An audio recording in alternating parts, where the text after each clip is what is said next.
know how, but you did it. Made a Welcome to Paris, Mr. Effel, Antwi. Thank you. Can you tell us a little bit about yourself and then why you are here in Paris right now? As you rightly mentioned, my name is Effel Antwi. I'm a writer. I've published some 50 books and counting. And also very much involved in humanitarian endeavors. I'm the founding president of RAIN Foundations. RAIN is an acronym for Relevant Achievers Impacting Nations. And yes, we are currently here in Paris for the purposes of connecting, getting some networks in order to precipitate the kind of work that I do as a writer and as a life coach.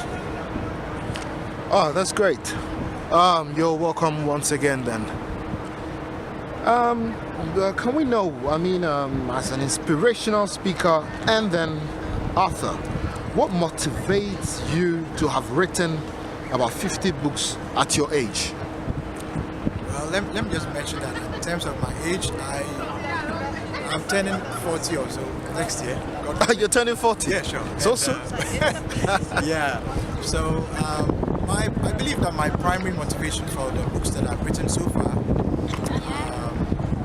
and my experience at 40 to be, I believe that I've had quite some wealth of experience over the years. And I always try to convert my experiences into my books so that my audience can learn some lessons from the experiences. I also tend to observe a lot. I easily get inspired from my observations. From? My observations. So I would say that... Observations like? Observations like, even here, being here now, I can say that by the time I'm out of this place, a book... What have you observed there? A lot. I mean, you look at as we've been talking before, the speed of things here compared to back home in Ghana. And the fact that people seem to maximize the limited time they have and all of that. And a host of other things which I'll say that I'm still incubating. You're still what? Incubating. Incubating? Yeah. That's interesting. This is Paris for you, and then as you know, it's one of the most speed when it comes into time factors areas in the world across the globe. It is. Anyway, that shouldn't take anything away from us.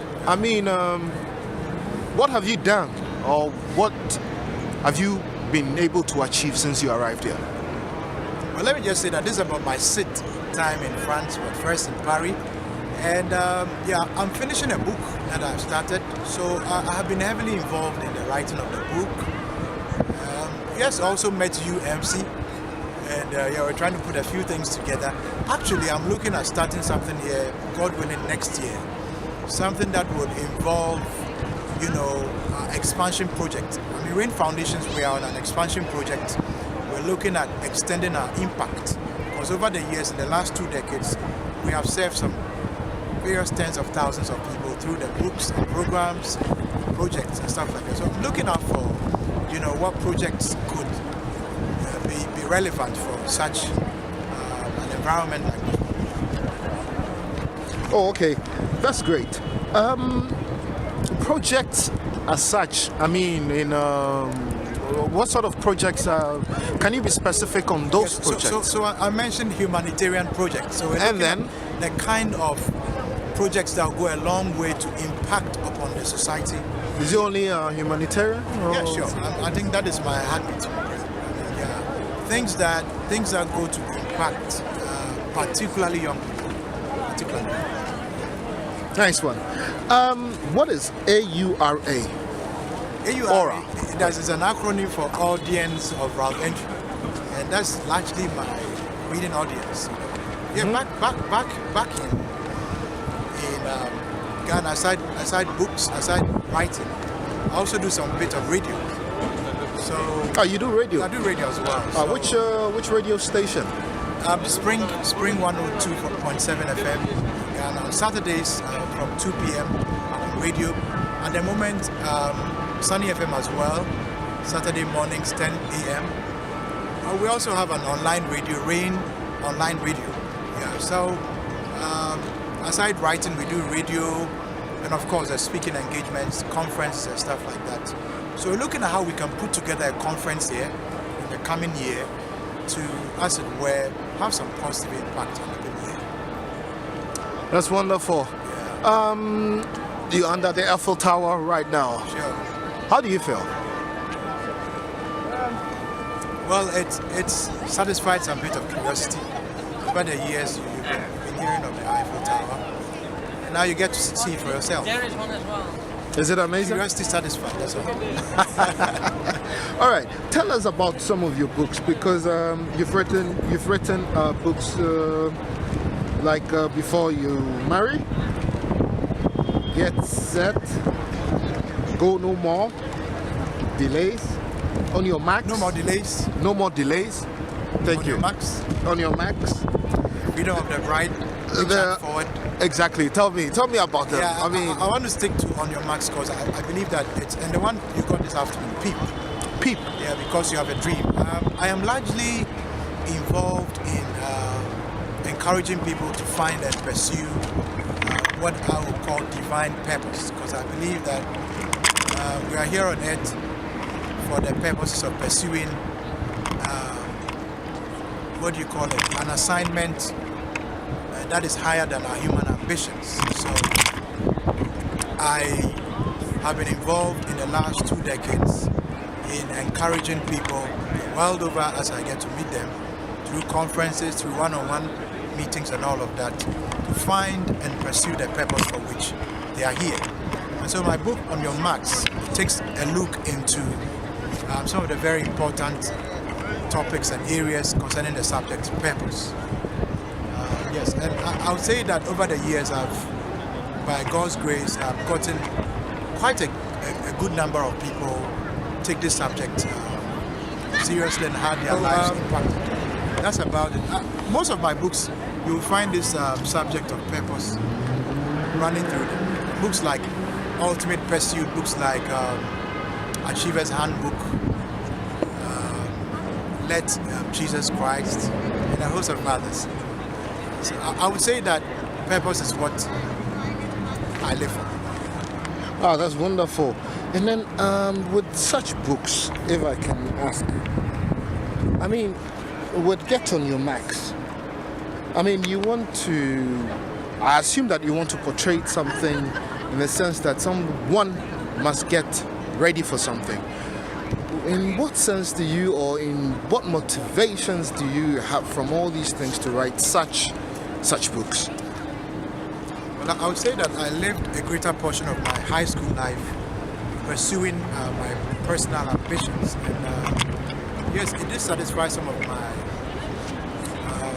call it carnal needs, in terms of money, fame, and what have you, but it got to a point I realized that there really must be something bigger, something more important than just living for your personal ambitions.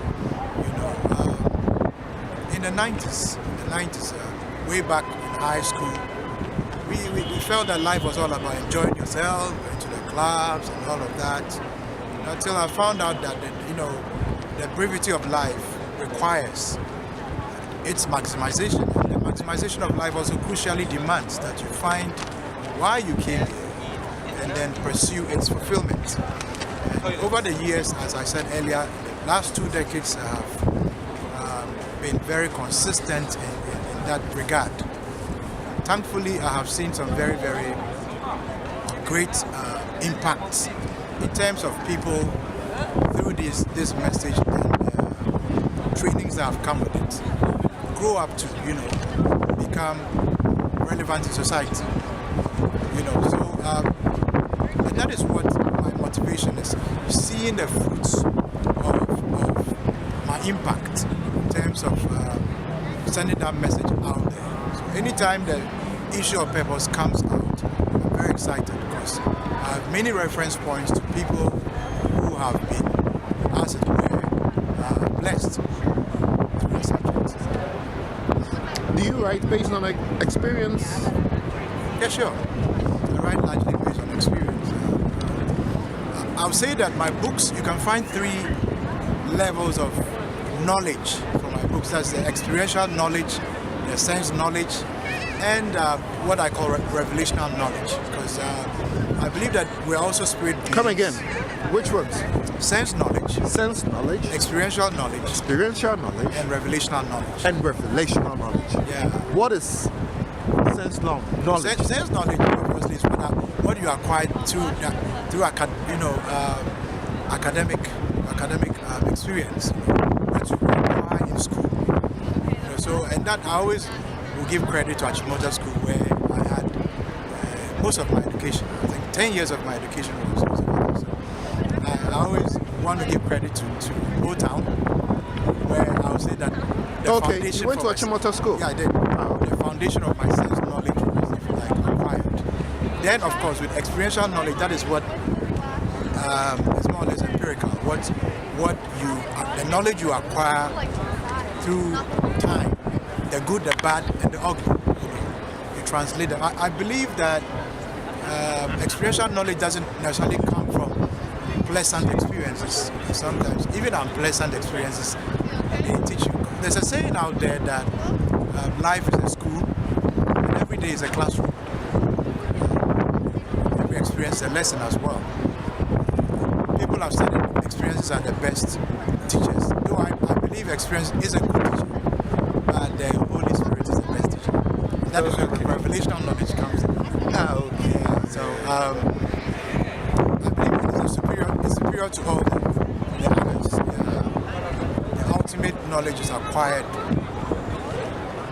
through the medium of the Spirit, because I believe that God is omniscient. He has all knowledge. Are you a pastor? No, I'm not a pastor because 1, I don't run a church. 2, I'm not ordained, but I do a lot of, if you like, ministry work. I am involved in Parachurch. I run a Parachurch organization in Ghana. What is? Come again. I run a Parachurch organization. Parachurch. What is parachurch? The word para actually means beyond, so it's not confined to the 4 walls of the church. So Parachurch, yes, in Ghana and in Africa, parachurches are not very popular. So like Youth with a Mission, Youth for Christ, and lots of others, if you want to think of. So I don't do the typical work of a pastor. You don't do the typical work of a pastor. What do you do? So like I mentioned, I write, I lead, I mentor, and I also, I do a lot of conference engagements. I would say that I largely organize people for events and stuff like that. I'm heavily involved in events. Heavily involved in Events, yeah. I think that our organization back in Ghana has hosted some of the most events Like in the last 2 decades. Like the truth behind hip hop. hip hop. Yes, so our organization brought G. Craig Lewis of the Truth Behind Hip Hop fame to Ghana Hip and hop. to Africa for the first time. The truth behind hip hop. So who did you bring from America? G. Craig Lewis. Is he a gospel artist? Sure, he's a gospel artist. He's involved in exposing some of the negatives in the hip hop culture. We hosted him in 2007. How did it go? Great. I mean, we had over 1,000 people in attendance. It was a great night. Great. What was the venue? We did it at Trade Fair and the Logos Rema Community Assembly. Wonderful. Yeah. Are you intending doing it or bringing it back again? Maybe in the near future, in the far future. But come December 10th, we have another historic event, Kiss the King 2017. Kiss the King is a worship concert, and I'm bringing down Dr. Tumi, one of the renowned gospel musicians in South Africa. He's coming to the sub-region for the first time, to Ghana for the first time. It's going to be a night that is looking at bringing together some thousands of believers, Christians, if you like, for a worship experience. We also have some of our local artists who are going to like Diana Hamilton, the UK-based gospel musician. We have Joe Metal, Ghana, and then Kofi. He's doing very well. Very, very well. And then Kofi Karkari.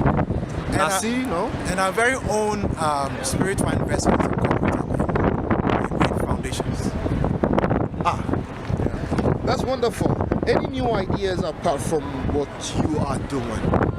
Do you have any new ideas? Oh yeah, we're looking at, in the next 10 years, there's a whole lot of things Rain Foundations is looking at. For the purposes of surprises, we wouldn't want to disclose everything here and now. How do you take your private life? I'm not too sure if I have a private life. Because having been in the limelight as a public figure for well over 2 decades, because before even conversion to active Christianity, I was already in the limelight. And I think that my name, which would maybe be best described as a household name now, has been out there for a very long time, since the 90s, call it 93, 94. So Ralph doesn't really have a private life. The world is watching you now. Your last words to your fans and then the people who are following you across the world. Well, my last words not as if I'm going to die. Final words for this interview. Final. Is yes, I believe that we should look out for more exciting things coming in the coming years, particularly in the year 2018. There's some very, very interesting things coming up. But I will encourage them that press on, don't give up, and fulfill divine purpose. I guess Ralph is afraid of death. Last words he attributed it to.